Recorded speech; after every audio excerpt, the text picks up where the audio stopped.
Assalamualaikum warahmatullahi wabarakatuh. Waalaikumsalam warahmatullahi wabarakatuh. Alhamdulillah, alhamdulillahil jabbaril qahhar, al-azizil ghaffar, khaliqil jannati wan nar. Wassalatu wassalamu ala sayyidina Muhammadinil mukhtar wa ala alihi wa ashabihil adhar, amma ba'du. Saudara-saudara kaum muslimin rahimakumullah, surga dalam Al-Quran selalu disebut dengan kata-kata jannah, yang wujudnya surga itu sesungguhnya merupakan suatu tempat di akhirat nanti, yang di dalam tempat itulah Allah akan memberikan balasan berupa kenikmatan yang tiada terhingga kepada hamba-hambanya yang soleh, yang bentuk kenikmatan itu dijelaskan Allah dalam hadis kursinya, a'dadtu li'ibadiyas salihin ma la aynun ra'at wa la uzunun sami'at wa la khatar ala qalbil bashar. Aku sediakan buat hamba-hambaku yang soleh satu kenikmatan yang belum pernah dilihat oleh mata, belum pernah terdengar oleh telinga, dan belum pernah terdetik dalam hati manusia tentang kenikmatan yang semacam itu. Jadi kalaupun dalam banyak ayat-ayat Al-Quran Allah menggambarkan tentang surga yang di bawahnya mengalir sungai-sungai, jangan disamakan dan dibandingkan dengan sungai yang ada di dunia ini. Kalau surga bercerita tentang pohon dengan segala buah-buahnya, jangan samakan dengan pohon dan segala buah-buahan yang ada di dunia ini. Kalau surga bercerita tentang istana, tentang tempat tidur, tentang permadani dan sebagainya, seluruhnya tidak sama dan tidak bisa disamakan atau dibayangkan dengan yang kita hadapi dalam kehidupan di dunia ini. Di sanalah manusia akan menemukan kehidupan yang hakiki, yang sebenar-benarnya, yang tidak akan pernah berubah untuk selama-lamanya. Adapun kehidupan di dunia ini, boleh saja kita katakan kehidupan yang kamuflase, fata morgana, atau dalam bahasa agama sering disebut dengan kehidupan khayali. Ia berubah, ia bertukar, ia berganti oleh pergeseran masa dan pertukaran waktu. Kita jadi orang kaya di dunia, bagaimanapun kayanya kita, kekayaan itu tidak lain adalah kekayaan khayali namanya. Hari ini dia kaya, besok dia boleh jatuh bangkrut. Tengoklah orang-orang kaya di dunia ini, yang tidak cuma sekedar memperkaya diri untuk dirinya sendiri saja, tapi kadang-kadang sudah mempersiapkan untuk anak-anaknya, untuk cucu-cucunya, untuk iparnya, untuk besannya, pendeknya untuk seluruh keluarganya. Tidak cukup harta cuma untuk 1, 2, 3, bahkan sampai 7 keturunan.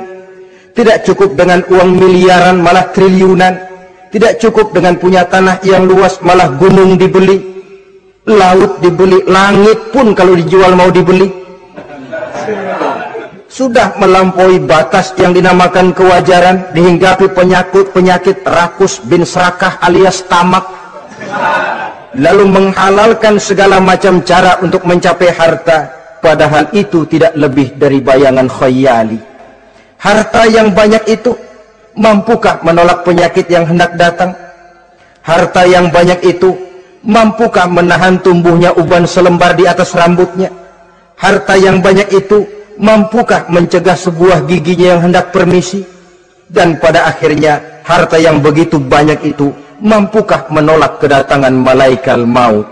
Sama sekali ternyata tidak. Itulah kekayaan khayali namanya. Karena itu orang yang terbuka mata hatinya, dia tidak hanya mengejar kekayaan khayali ini, dia mengejar kekayaan hakiki yang terpendam di dalam kepribadian berupa al-akhlaqul karimah, akhlak dan budi pekerti yang terpuji yang menghiasi jiwa dan kehidupannya. Ada sifat sabarnya, ada sifat syukurnya, ada sifat qanaahnya, dan segala macam akhlak yang terpuji. Itulah kekayaan jiwa yang tidak bisa dinilai dengan materi. Kita punya pangkat, jabatan, kedudukan tinggi, pangkat apapun di dunia ini sesungguhnya tidak lebih dari pangkat khayali. Buktinya bahwa dia pangkat khayali, pangkat di dunia ini selalu ada bekasnya. Saudara kenal ada bekas camat, ada? Ada bekas lurah, ada bekas gubernur, ada bekas menteri, ada bekas presiden. Hari ini dia lurah, besok bekas lurah. Hari ini dia camat, besok bekas camat. Hari ini dia menteri, besok bekas menteri. Pangkat khayali. Maka Quran menganjurkan jangan pangkat khayali yang kita kejar mati-matian. Sampai menggunakan sistem jilat atas, injak bawah, sikut kiri kanan, yang penting dapat kedudukan. Padahal itu tidak lebih daripada pangkat khayali. Quran menganjurkan carilah pangkat hakiki. Kedudukan di sisi Allah, maqam di sisi Allah, itulah pangkat yang sebenarnya. Apa jalan ke arah sana? Quran memberikan petunjuk. Wa minal laili fatahajjad bihi nafilatan lak asa an yab'asaka rabbuka maqaman mahmuda. Di keheningan malam, dikala orang tidur nyenyak, bangunlah engkau tahajud kepada Allah Tuhanmu. Pasti kalau itu kau laksanakan, Allah akan menempatkan engkau di satu tempat yang terpuji, mendapat pangkat yang hakiki dan bukan sekedar pangkat khayali. Kita berusia muda, muda kita ini pun muda khayali. Berapa lama kita muda? Hari berubah jadi minggu, minggu bertukar menjadi bulan, pergi datanglah tahun. Pergeseran masa dan pertukaran waktu membuat kita jadi berubah. Kulit yang tadinya kencang jadi lentur dan keriput. Segalanya berubah. Oleh karenanya, pada kehidupan di surga nanti, orang akan menemukan kehidupan yang hakiki, yang tidak akan pernah berubah untuk selama-lamanya. Nah, kita akan mulai dengan menjelaskan bagaimana sebenarnya keadaan surga itu. Pertama, luasnya. Berapa sih luasnya surga? Dengan logika, sekarang ini dunia dihadapi dengan kekhawatiran terhadap peledakan penduduk yang nyaris tidak terkendali. 5 miliar lebih jumlah manusia yang nongkrong di permukaan bumi. Tapi sesungguhnya planet bumi yang kita tinggali ini cuma satu planet kecil dari 9 buah planet yang berada dalam sistem tata surya matahari yang lazimnya kita namakan galaksi. Selain tata surya matahari yang namanya galaksi itu, masih terdapat lagi galaksi-galaksi lain yang dengan sendirinya juga dikitari oleh planet-planet lain. Dan bumi kita yang kita tinggali ini, yang dihuni oleh tidak kurang 5 miliar manusia, hakikatnya cuma setitik debu di tengah angkasa alam yang luas ini. Oleh karenanya, di dalam surah Ali Imran ayat 173, ayat 133, Allah Subhanahu wa taala menjelaskan, "Wasari'u ila maghfiratin min rabbikum wa jannatin 'arduha as-samawati wal ardu u'iddat lil muttaqin."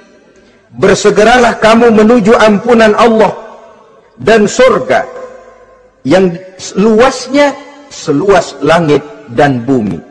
Seluas langit dan bumi. Sedangkan langit oleh mata telanjang ini kan tidak pernah kelihatan. Yang nampak oleh kita biru di atas itu cuma batas titik pandangan manusia yang terjauh. Dan konon itu adalah refleksi sinar matahari yang menyentuh air laut, melahirkan warna biru. Sedangkan hakikat langit itu sendiri sampai hari ini belum terjangkau oleh kemajuan ilmu pengetahuan. Sejauh-jauhnya manusia pergi baru ke bulan. Mungkin dalam beberapa tahun mendatang dia akan pergi ke planet-planet Mars dan planet-planet lainnya. Tapi itu masih terbatas dalam sistem tata surya matahari atau galaksi kita ini. Belum lagi sampai kepada langit yang pertama. Surga yang disediakan untuk orang-orang saleh ini luasnya seluas 7 lapis langit dan bumi. Jadi saudara tidak usah berpikir khawatir di surga nanti kehabisan kapling. Di dunia ini saja masalah tempat tinggal sekarang ini jadi masalah pelik, karena memang peledakan penduduk seiring dengan perkembangan tentang lapangan kerja yang harus disiapkan, sekolah yang mesti disediakan, sarana pendidikan yang harus disiapkan, rumah sakit untuk menjaga kesehatan, dan kompleks betul masalahnya. Tetapi di surga nanti arduhas samawati wal ard, luasnya seluas 7 lapis langit dan bumi. Satu keluasan yang hanya Allah saja yang maha tahu tentang batas-batasnya. Itu tentang luasnya surga. Lalu bagaimana keadaan di surga? Apakah ada bangunan-bangunan, taman-taman, kebun-kebun? Tentu ada. Di surga ada kebun yang tanamannya berupa tumbuh-tumbuhan dan menghasilkan buah-buahan, yang buah-buahannya pun boleh dimakan oleh manusia, karena tidak akan pernah ada larangan lagi dalam kehidupan di sana. Dalam surah Ar-Rahman ayat 54 misalnya, kita dapati penjelasan dari Allah Subhanahu wa taala, "Wajanal jannataini dan." Begitu juga dalam surah Waqiah ayat 32 dan 33, Allah menjelaskan, "Wa fakihatin katsiratin la maqtu'atin wa la mamnu'ah." Dan di dalam surga itu terdapat buah-buahan yang sangat banyak sekali, yang tidak pernah putus-putusnya, wala mamnu'ah, dan tidak dilarang untuk mengambilnya. Yang dimaksud la maqtu'ah, tidak terputus, artinya buah-buahan di surga itu begitu kita petik keluar lagi gantinya, dipetik lagi keluar lagi gantinya. La maqtu'ah, tidak pernah putus. Lainkan pohon di dunia ini hari kita petik keluar lagi kapan? Musim tahun depan, nungguin kita. La maqtu'ah, tidak pernah terputus buah-buahan itu, wala mamnu'ah, dan tidak terlarang untuk memetiknya. Adakah pohon pisang? Pohon pisang ada. Anggur? Anggur banyak. Delima pun ada. Tetapi sekali lagi, bagaimanapun hakikat buah di surga cuma sama dalam nama, tapi lain dalam wujudnya. Nanti saudara pikir, di surga pisang, di sini juga banyak kalau cuman pisang mah. Di surga anggur, di pasar banyak anggur. Ini cuma nama yang sama, hakikatnya tentu berbeda. So kalau hakikatnya juga sama, ya nggak usah sampai ke akhirat, di sini pun cukup. Adanya nama-nama ini cuma untuk memberikan gambaran tentang buah-buah yang ranum, yang nikmat, yang lezat, dan yang digemari oleh manusia. Dan jangan heran, kalau di dunia ini biasanya pohon itu akarnya di bawah, buahnya yang di atas, maka di surga nanti terbalik pohon itu. Akarnya yang di atas, buahnya yang ke bawah. Sehingga orang nggak perlu tangga dan ngambil buah, tinggal metik saja, nggak perlu naik, nggak perlu manjat, nggak perlu bersusah payah. Saudara-saudara kaum muslimin rahimakumullah. Kemudian bangunannya bagaimana? Surga itu pun bertingkat. Di dalam Al-Furqan ayat 10, Allah Subhanahu wa taala menjelaskan, "Tabarakallazi in syaa'a ja'ala laka khairan min dzalik jannatun tajri min tahtiha al-anhar wa yaj'al laka qusura." Maha suci Allah yang apabila Ia menghendaki dijadikannya untuk kamu yang lebih baik daripada kehidupan dunia ini, yaitu surga yang di bawahnya mengalir sungai-sungai, dan dibangunkannya untuk kamu istana-istana di dalam surga. Jadi bangunan di surga pun berbeda sesuai dengan amalan orang yang masuk ke dalamnya. Seperti halnya perumahan di dunia ini, ada yang masuk kelas pondok indah, ada juga yang masuk kelas pondok pindah. Itu kan tidak sama itu. Ada pondok indah, ada pondok pindah. Sudah pondok pindah lagi. Kenapa bisa berbeda begitu? Ya tergantung kekuatan ekonominya. Makin tinggi nilai kekuatan ekonominya, makin mampu dia mendirikan istana di dunia. Tapi di surga nanti, yang bikin mampu bukan ekonomi. Yang bikin mampu adalah amalan pada waktu hidup di dunia. Makin banyak amalnya, dengan sendirinya makin baguslah istananya di surga. Tetapi yang namanya surga, dapat empernya juga sudah lumayan betul itu. Seemper-empernya surga masih jauh lebih baik daripada sebagus-bagus istana di dunia ini. Taj Mahal, bangunan yang mengagumkan. Istana Raja Persia, bangunan yang menggiurkan. Sehebat-hebatnya istana dunia, masih jauh lebih mending empernya surga. Konon ya, menurut satu riwayat, baunya surga itu sudah bisa dicium 40 tahun perjalanan. Menurut riwayat lain 500 tahun perjalanan. Menurut riwayat satu lagi 70 tahun perjalanan. Baunya surga sudah dapat dicium oleh manusia. Saudara-saudara kaum muslimin rahimakumullah. Nah, di dalam bangunan-bangunan surga itu, seperti halnya terdapatlah kamar-kamar ghuraf dalam istilah Quran itu, yang juga berisi divan, ranjang, tempat-tempat tidur yang indah-indah, dilengkapi dengan kasur-kasur yang tebal dan empuk, bantal dan permadani yang daripadanya bertahtakan emas. Terulah tempat tidur paling menggiurkan kita zaman sekarang ini yang namanya Dunlop pillow atau Alga spring bed.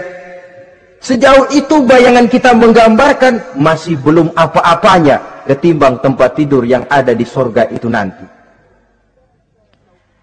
Saudara-saudara kaum muslimin, apakah juga penduduk surga makan, minum, memakai pakaian? Iya. Mereka akan beroleh gelas, piala, kendi, cerek, dan piring-piring yang terbuat dari emas dan perak. Tentu tidak usah gambarkan lagi macam emas dan perak di dunia. Emas dan peraknya akhirat, saudara-saudara.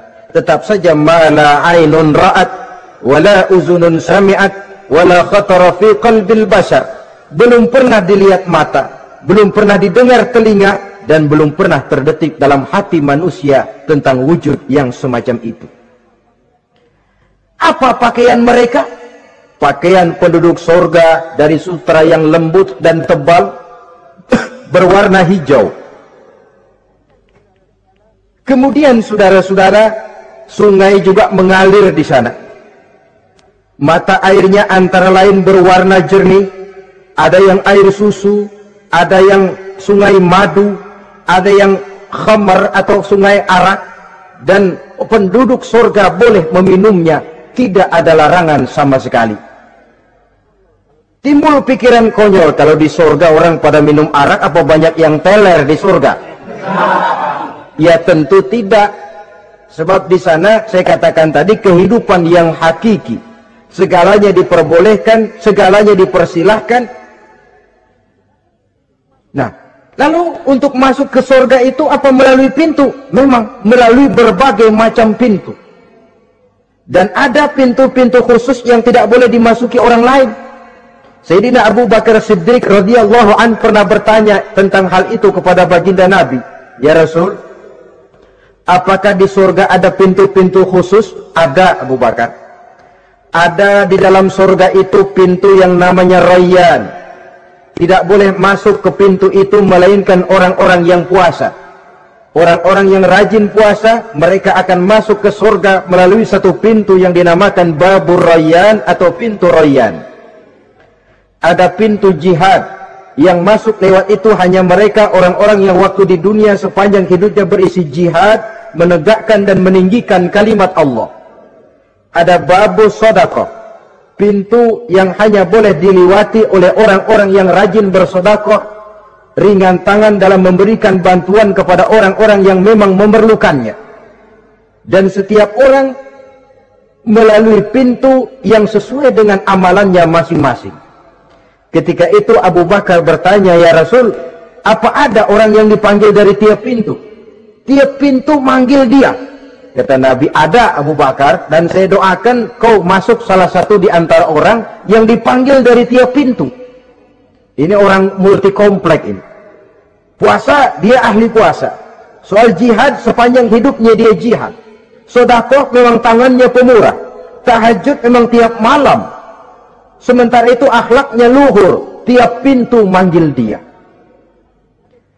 Dalam hadis ada juga perempuan yang bernasib baik, dijelaskan oleh Nabi, "Iza shallatil mar'atu khamsaha wa shamat shahraha wa hafizat farjaha wa ata'at zawjaha qila laha udkhuli min ayyi abwabil jannati syi'ti." Apabila seorang perempuan dia kerjakan salat yang 5 waktu, dia puasa di bulan Ramadan, dia jaga kehormatan dirinya, kemudian dia taat kepada suaminya, di akhirat nanti dikatakan kepada perempuan tadi, "Wahai perempuan, udkhuli min ayyi abwabil jannati syi'ti." Masuklah kamu ke dalam surga dari pintu mana saja yang kamu mau. Disuruh pilih, saudara-saudara. Nah, kalau kita waktu di dunia ini tidak ada keistimewaan amal, bingung mau masuk pintu mana. Ramadan puasanya kayak gendang. Depan doang sama belakang, penutupan sama pembukaan, peserta kehormatan. Tengah-tengahnya kosong. Nanti mau masuk pintu royan, ditanya, ini pintunya orang yang puasa. Kamu puasa Ramadan? Puasa juga sih. Puasa juga sih bagaimana? Iya, pembukaan sama penutupan. Tengahnya kosong, nggak bisa lewat pintu sini, cari pintu lain saja.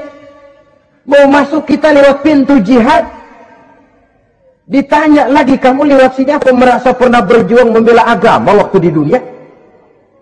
Mau lewat pintu sholat, apa kau termasuk orang yang konsekuen menjaga sholat? Bersyukurlah kita kalau tiap pintu memanggil. Kalau tidak, adalah salah satu amal kita yang menunjukkan keistimewaan kita. Karena itu beramal nggak perlu banyak, yang penting rutinnya, istiqomahnya. Ahabbul a'mali indallah adwamuha wa in qalla. Amalan yang paling dicintai Allah yang dikerjakan secara tuntas walaupun tidak banyak.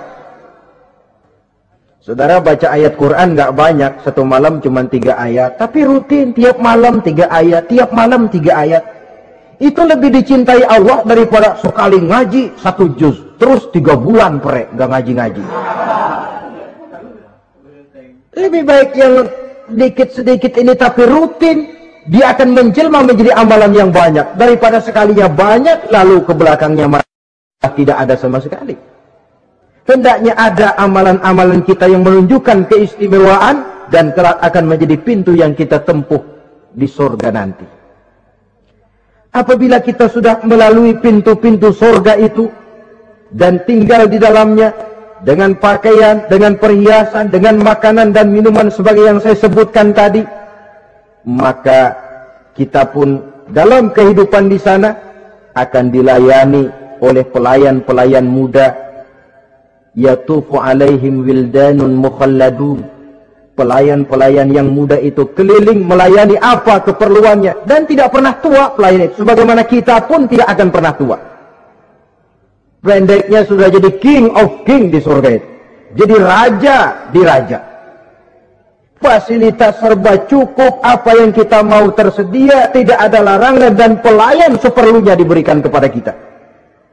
Nah, bagaimana keadaan penduduk surga?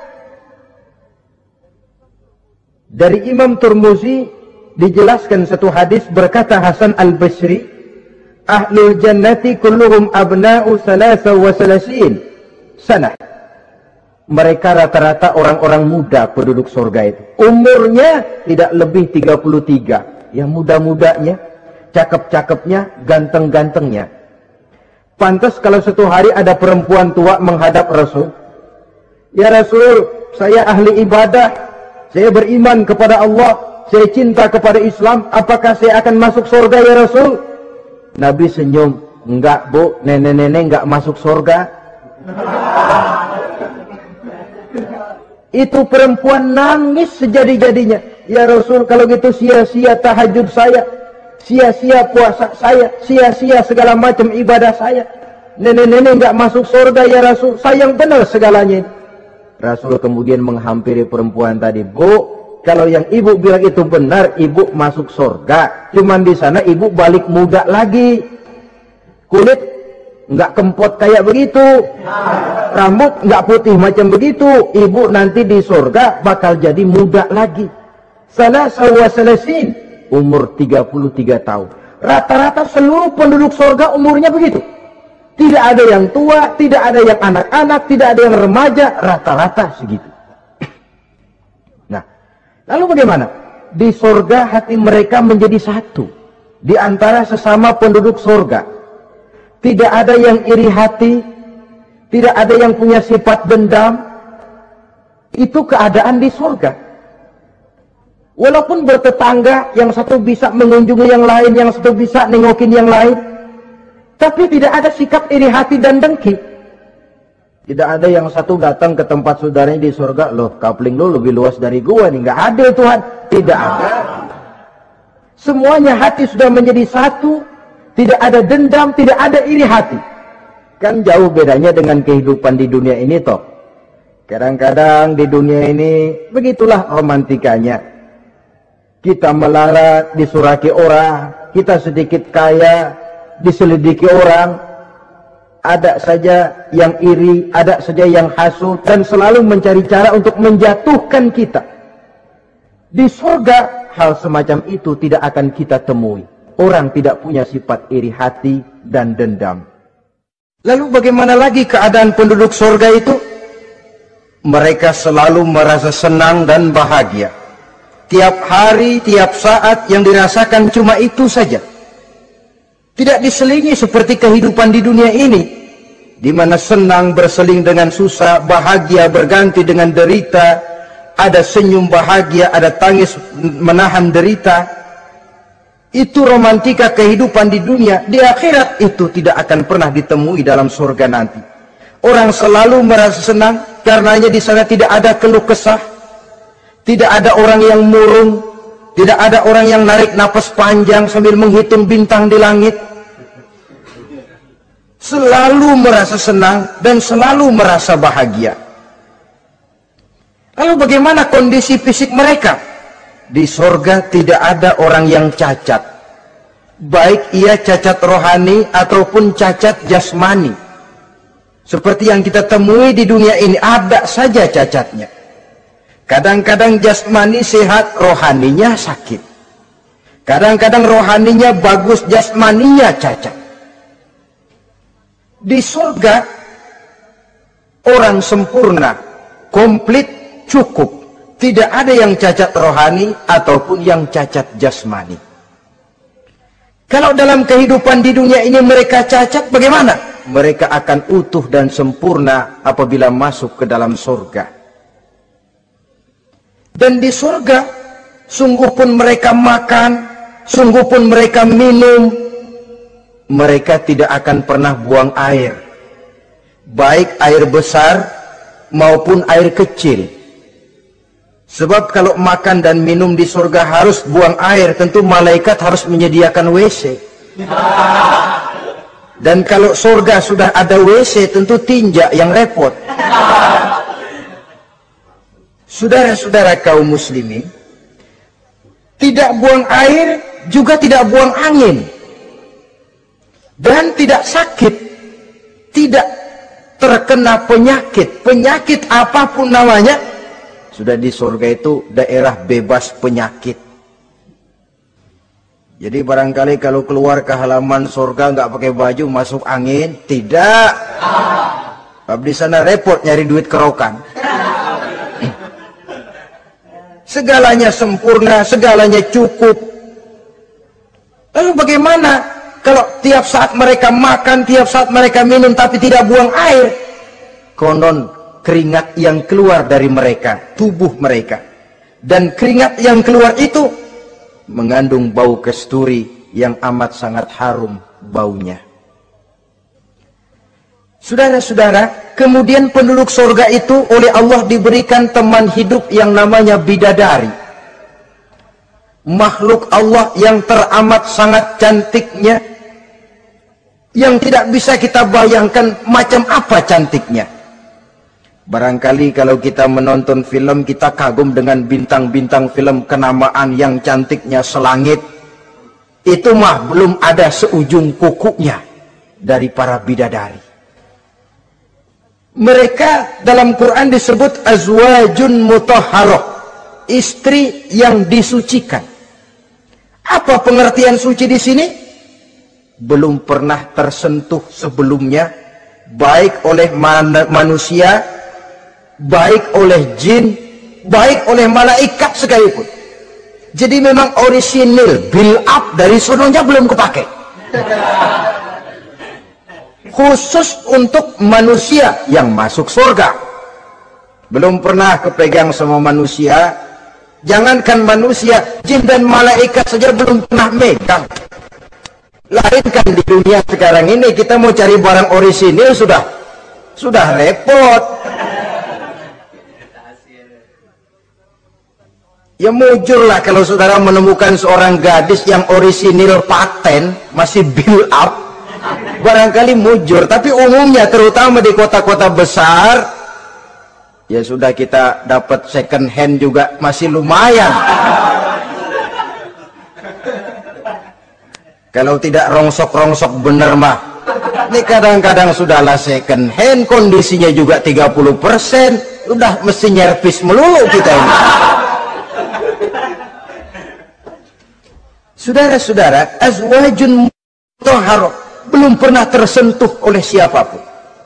Lalu makna tohara ini, mereka selalu suci, tidak pernah baik menstruasi atau mencret. Tidak pernah.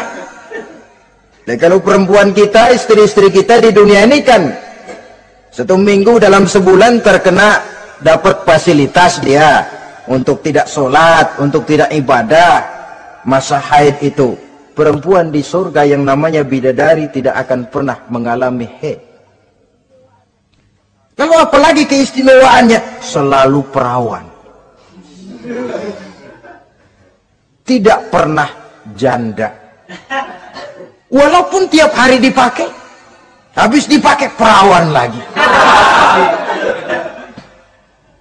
Saudara-saudara yang saya hormati, itu diperuntukkan untuk penduduk-penduduk surga.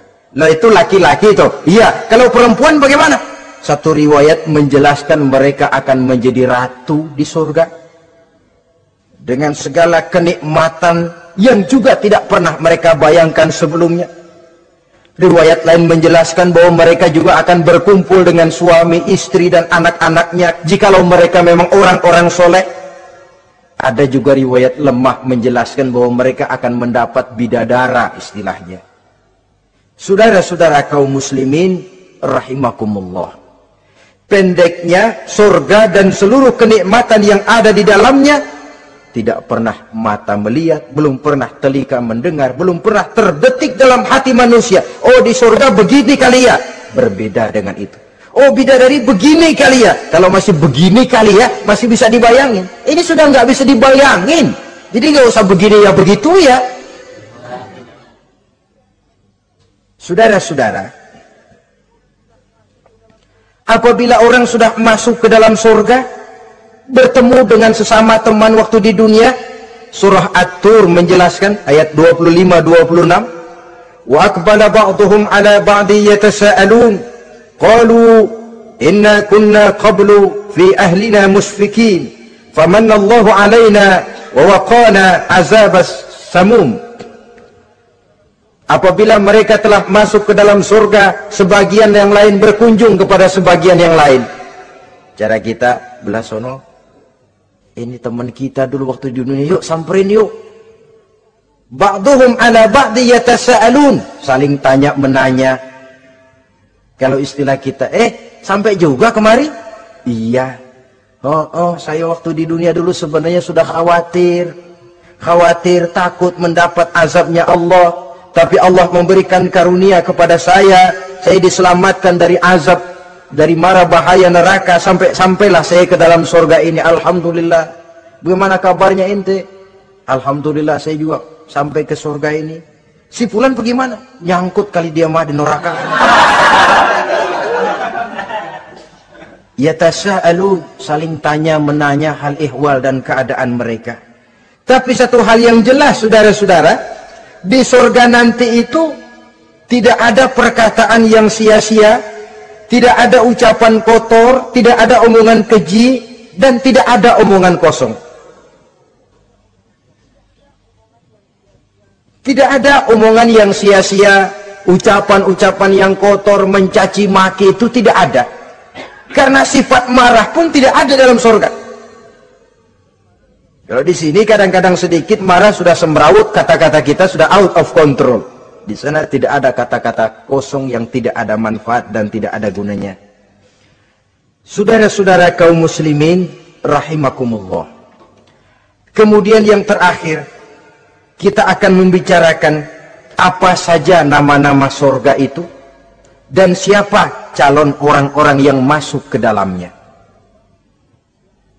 Pertama, yang dinamakan Jannatul Firdaus atau surga Firdaus. Surga Firdaus ini oleh Allah Subhanahu wa taala disediakan untuk orang yang dijelaskan dalam surah Al-Mu'minun ayat 1 sampai dengan 11. Qad aflahal mu'minun, beruntunglah orang-orang yang beriman. Jadi kalau saudara ingin dapat kapling di tempat yang namanya Firdaus, itu boleh pesan mulai sekarang. Nafas masih ada, Allah masih memberikan kesempatan untuk hidup, pesan tempat dari sekarang. Apa harga karcisnya? Pertama, qad aflahal mu'minun, harus beriman. Ini syarat mutlak. Tidak beriman, gak usah minta karcis. Minggir.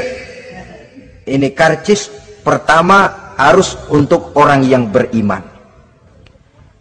Setelah itu yang kedua apa? Allazina hum fi salatihim khashi'un. Mereka yang khusyuk di dalam solatnya. Jadi untuk mendapat tiket ke surga Firdaus itu, setelah beriman, khusyuk di dalam solat.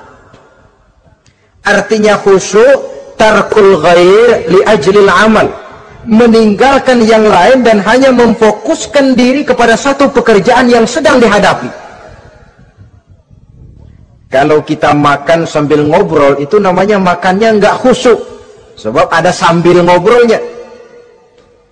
Nah, solat yang khusyuk, solat yang di dalamnya tidak berisi yang lain kecuali solat itu.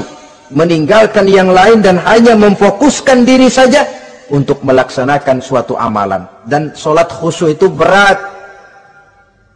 Kadang-kadang waktu mau solat kita nggak ingat apa-apa. Begitu sudah masuk takbir yang kita lupa malah kita ingat.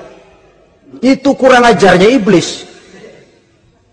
Mau sholat nyari dompet nggak ketemu, begitu takbir, aduh dompet di atas meja. Ini kalau sembahyang lama-lama digerataki orang nanti nih, mulai ocar kacir sholat kita. Makanya kata Imam Nawawi, sudah dinamakan khusyuk untuk tingkatan orang awam, kalau pada waktu takbir dia ingat Allah, segitu aja dulu dah tingkatan orang awam itu. Sebab yang namanya khusyuk itu hudurul qalbi wa sukunul jawarih. Hatinya ikut sholat, anggota badannya tenang tentram di waktu sholat, khusyuk. Kalau waktu sholat garuk sono, garuk sini, kaki ketekas ketekus. Terus sudah anggota badannya nggak khusyuk. Atau anggota badannya tenang tentram, nggak gerak-gerak, cuma hatinya ngayab kemana-mana. Badannya di musola, hatinya di pasar. Itu juga nggak khusyuk. Dan itu berat. Karena itu, ini syarat kedua untuk mendapat tiket ke Firdaus. Imam Ali saja pernah dites oleh Rasul. Ya Ali, saya ya Rasul, kalau kau bisa sembahyang khusyuk, aku boleh kasih kau serban. Kamu boleh pilih yang hijau apa yang putih nanti. Baik ya Rasul, sembahyang beliau 2 rakaat. Selesai salam ditanya, yang mana sorbannya Li? Kata Imam Ali, yang hijau ya Rasul. Belum nengok udah yang hijau ya Rasul. Kata Nabi, kalau begitu ente nggak khusyuk. Kenapa? Mungkin tadi waktu sujud mikirin, ntar kalau gua ditawarin milih yang hijau aja dah. Belum nengok sudah menjawab. Saudara-saudara, yang ketiga, wallazina hum 'anil lagwi mu'ridun.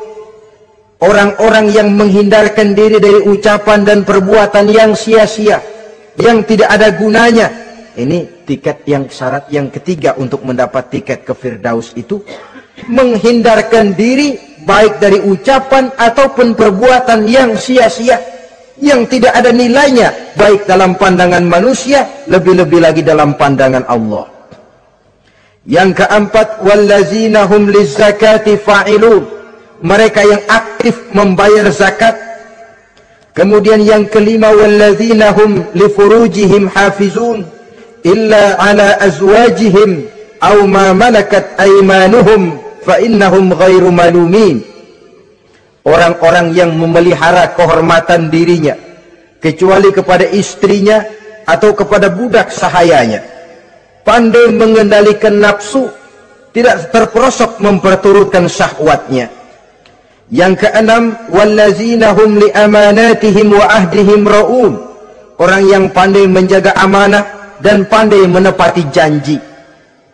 Saudara-saudara, kalau janji ditepati, sebab janji adalah hutang. Yang ketujuh, wallazina hum ala sholawatihim yuhafizun. Mereka juga selalu memelihara, tidak cuma sekedar khusyuk, tapi memelihara solat dengan baik. Ayat ke-11 dari Al-Mu'minun ini ditutup oleh Allah dengan jelas, ulaika humul warisun allazina yarisuna al-firdausa hum fiha khalidun.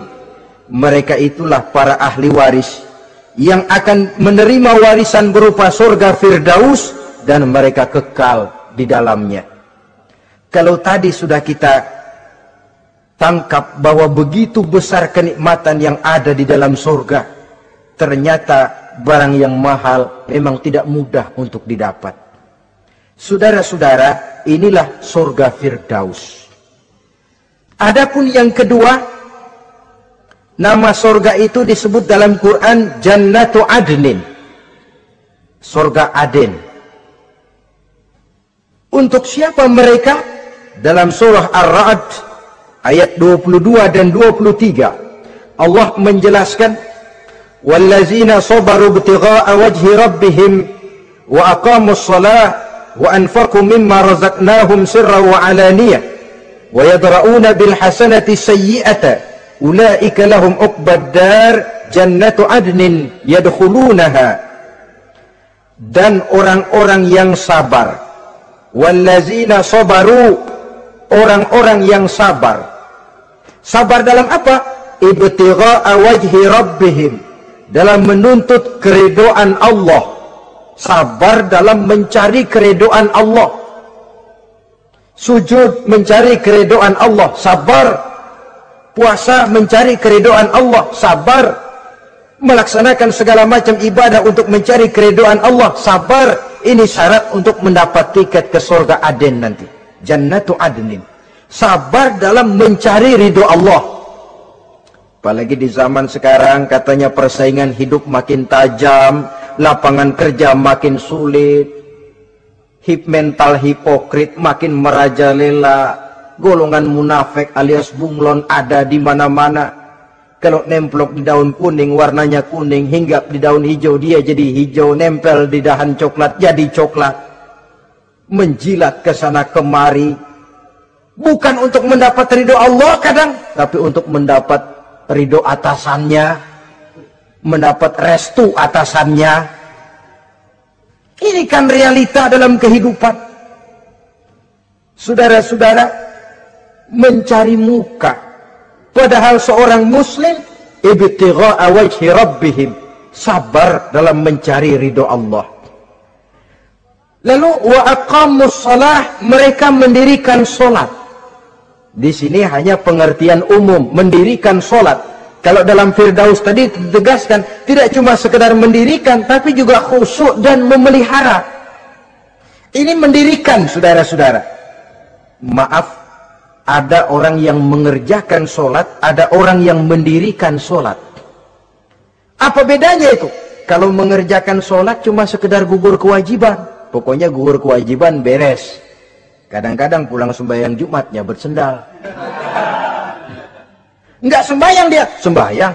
Kok nyolong sendal pulangnya? Itu baru ngerjain sholat, belum mendirikan sholat. Kalau mendirikan sholat, selesai sholat, ajaran sholat diterjemahkan dalam kehidupan. Itu mendirikan namanya. Ada istimror, kontinuitas alias kesinambungan. Selesai sholat, akhlak sholat, ajaran sholat diterjemahkan di luar sholat. Itu makna aqamus sholat. Apalagi syarat yang ketiga untuk mendapat tiket ke surga Aden ini? Wa anfaqu mimma razaqnahum sirran wa alaniyah. Menginfakkan, membelanjakan di jalan Allah rezeki yang diberikan kepada mereka, baik terang-terangan maupun sembunyi-sembunyi. Maka sedekah itu terang-terangan baik, sembunyi-sembunyi juga baik kalau niatnya ikhlas karena Allah.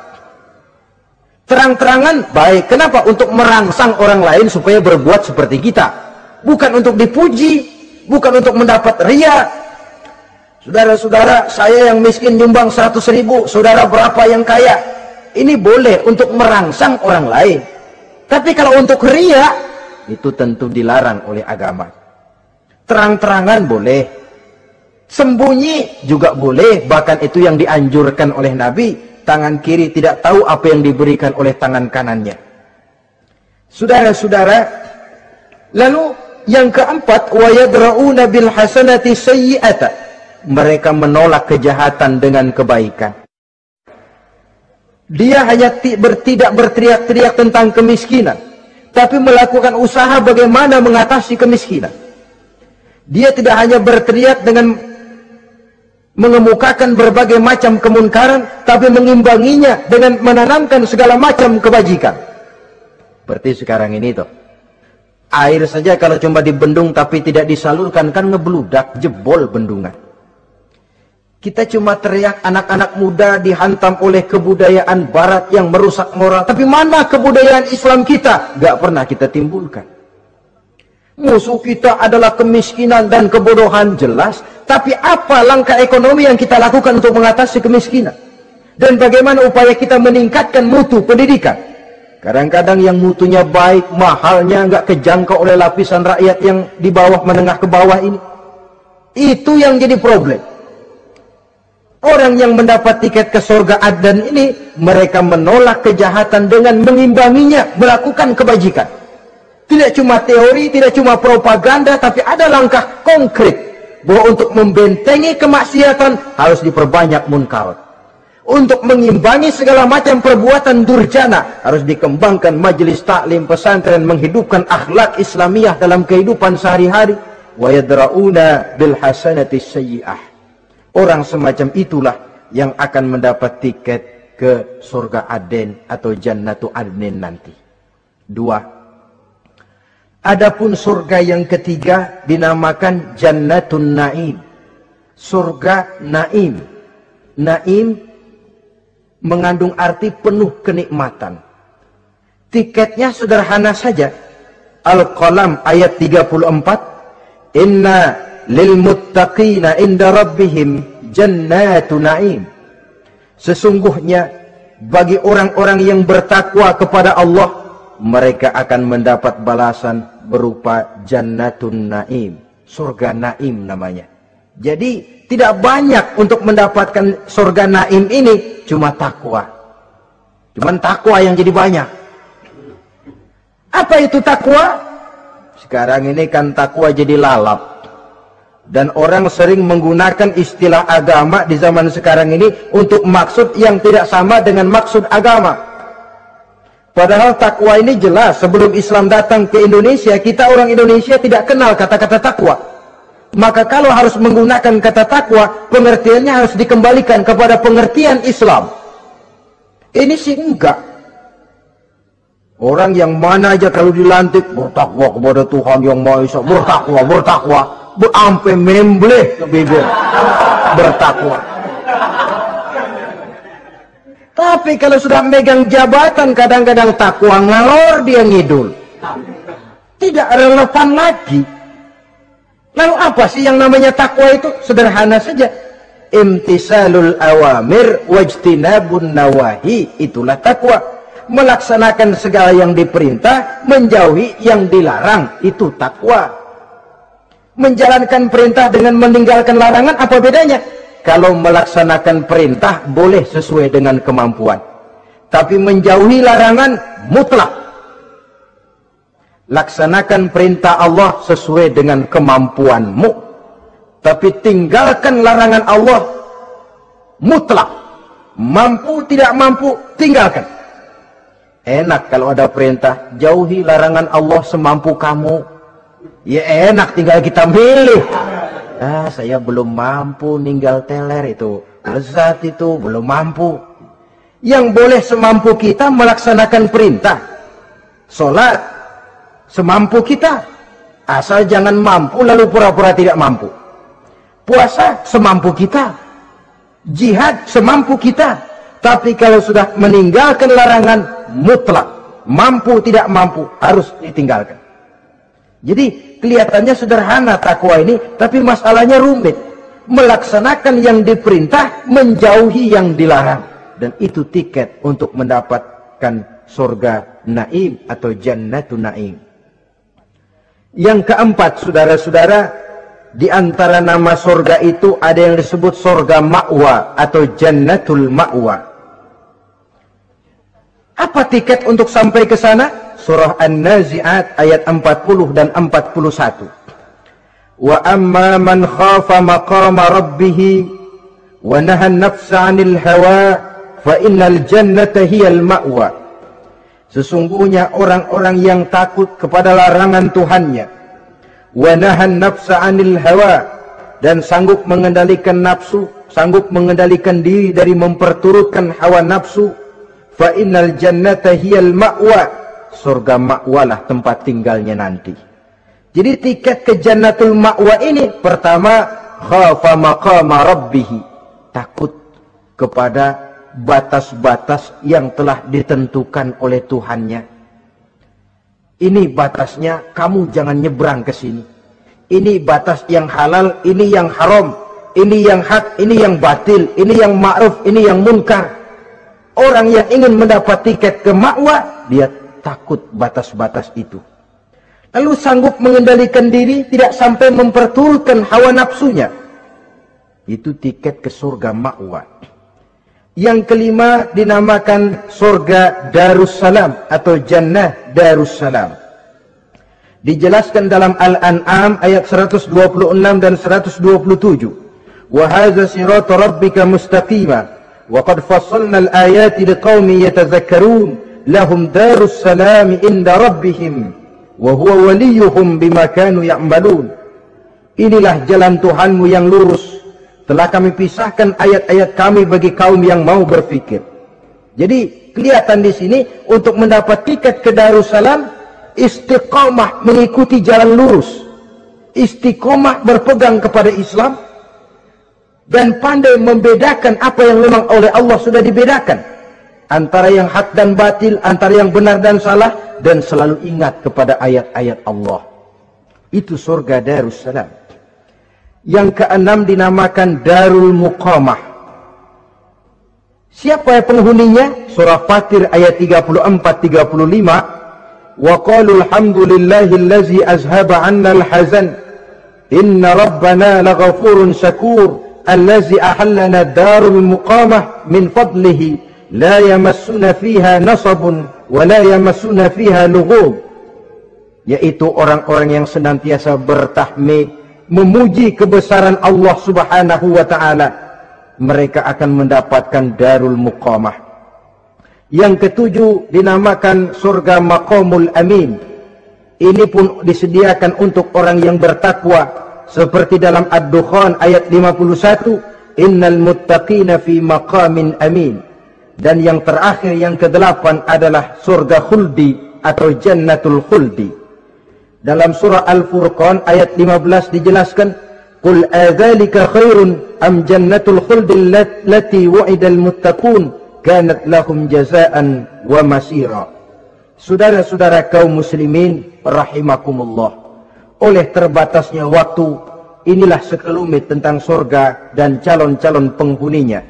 Mudah-mudahan dijadikan kita oleh Allah termasuk salah seorang di antara calon-calon yang kelak akan menjadi penghuni surga, mendapat kenikmatan yang kekal dan abadi di dalamnya. Amin ya rabbal alamin. Terima kasih atas segala perhatian. Mohon maaf atas